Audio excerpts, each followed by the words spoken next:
Asian games में भारतीय खिलाड़ियों का शानदार प्रदर्शन जारी। 9वें दिन भारत की झोली में 3 सिल्वर और 4 ब्रॉन्ज।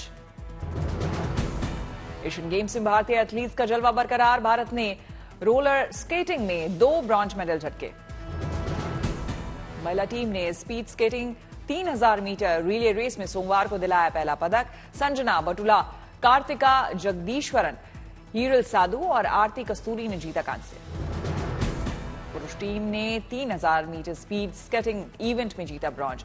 आर्यन पाल, आनंद कुमार, सिद्धांत कामले, विक्रम इंगले ने दिलाया कांस्य।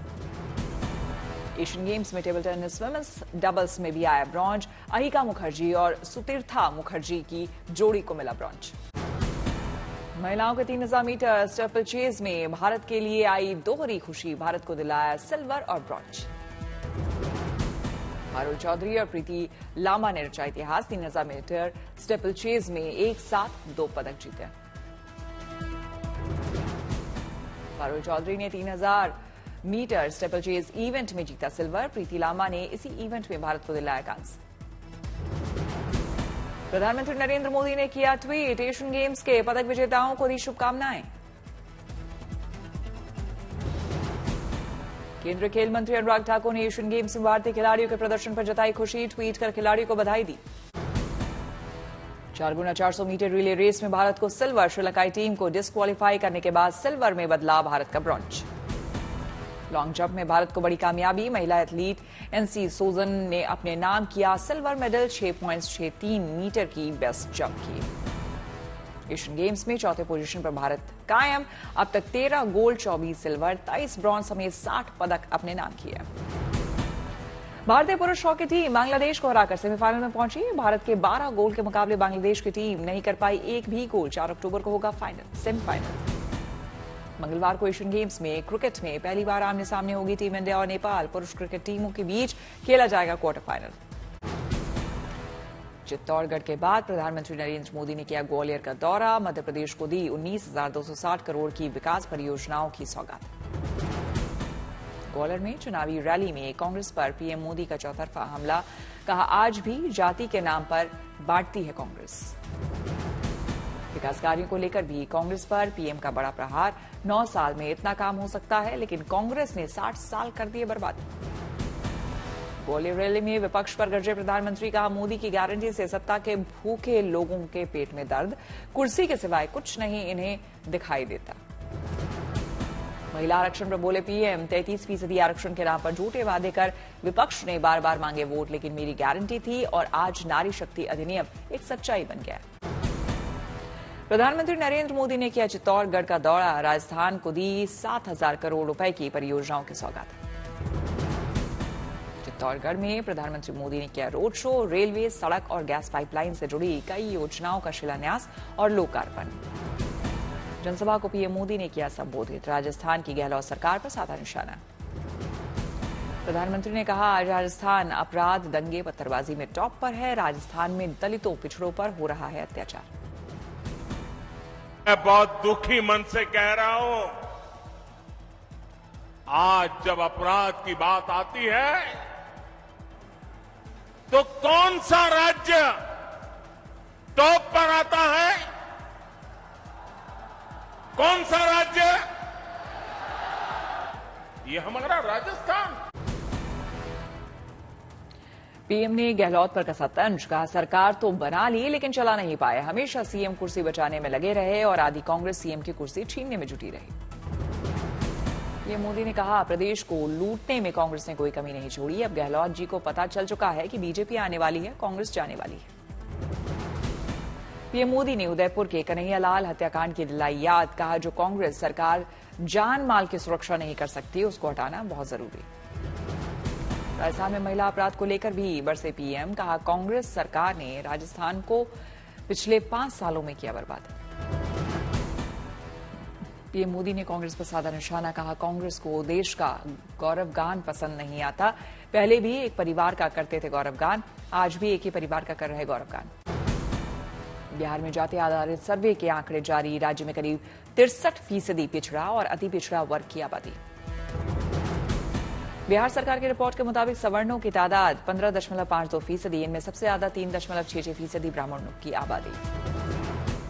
बिहार में जाति आधारित सर्वे रिपोर्ट जारी होने पर बोले नीतीश कुमार, अब आर्थिक स्थिति के बारे में सरकार देगी जानकारी, रिपोर्ट आने पर बुलाएंगे सर्वदलीय बैठक। नीतीश कुमार ने बीजेपी से पूछा सवाल, पिछड़ा के लिए क्या किया, अब तक देश में अति पिछड़ा को मान्यता क्यों नहीं।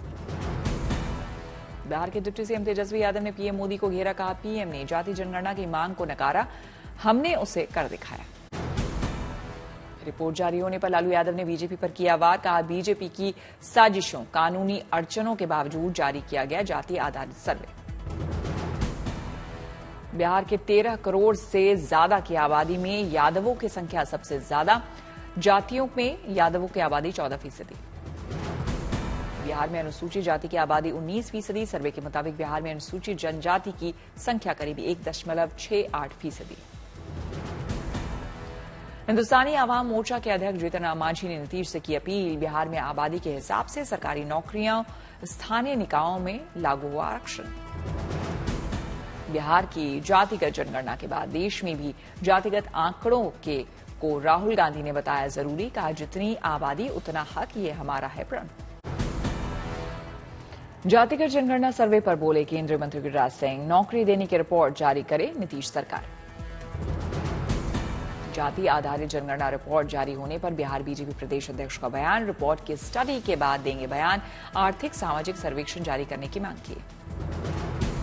अखिलेश यादव ने बीजेपी सरकार से देशव्यापी जनगणना करवाने की मांग की, कहा इससे खुलेगा देश की तरक्की का रास्ता।